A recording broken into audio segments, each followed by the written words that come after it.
And this brings us to not the dumbest article on the internet today. This actually transcends that. This is a little higher than that. This is the dumbest article on the internet this month.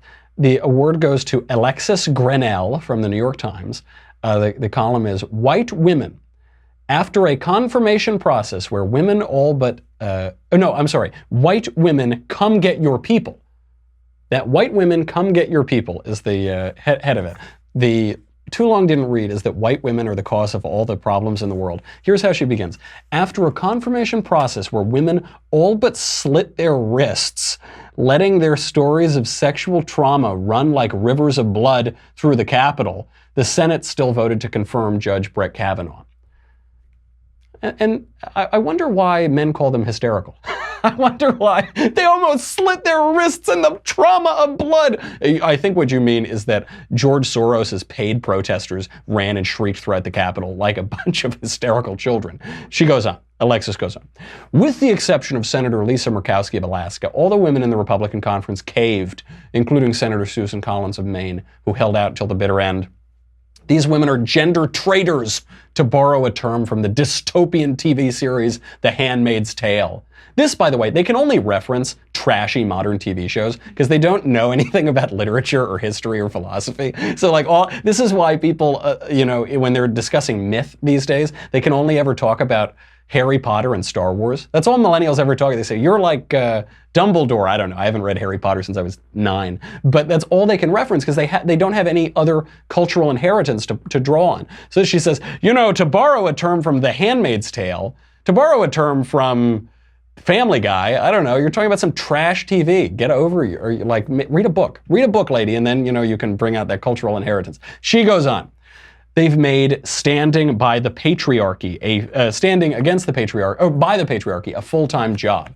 Senator Lindsey Graham of South Carolina, whose response to a woman telling him she was raped was, 'I'm sorry, call the cops.'" So the patriarchy thing, we'll get to that in a minute. But the Lindsey Graham, someone comes up to him and says, I was raped. What do you expect him to say? What should he say? You should call the cops. That's a horrible crime. That's a heinous crime. You should go to the cops. If you go, "My sister was murdered." Yeah, have you told the cops about that? They should investigate that. Maybe prosecute the guy who did it. Find the guy who did it.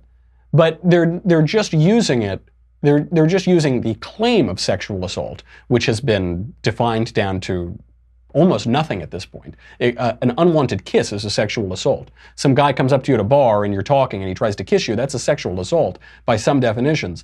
And they're just trying to use that, to weaponize that, to borrow the left's term, to tell Republicans to shut up and to keep originalists off the court. Really pathetic. The article concludes, "Recently, Ms. Conway even weaponized," I told you there's that word, "her own alleged sexual assault in service of her boss by discouraging women from feeling empathy with Christine Blasey Ford or anger at Judge Kavanaugh." She's attacking Kellyanne Conway, advisor to the president, for doing exactly the same thing that the left has been doing. And it seems like she's not even believing her, or she's judging her skeptically about this. Really, really dumb column it's just like the Alexandria Ocasio-Cortez of New York Times columns, which is, I can't make an argument, I can't advance an argument, I'm relying on facts that simply are not so, I'm relying on fantasies, so I am just going to appeal to brutal instincts and passions. Me, woman, you, woman. Bad men. Me, swarthy, you, swarthy. Us, white, bad. I mean, that's basically the argument that they're making, and it's all of the sophistication of people whose greatest cultural achievement that they can draw on is The Handmaid's Tale.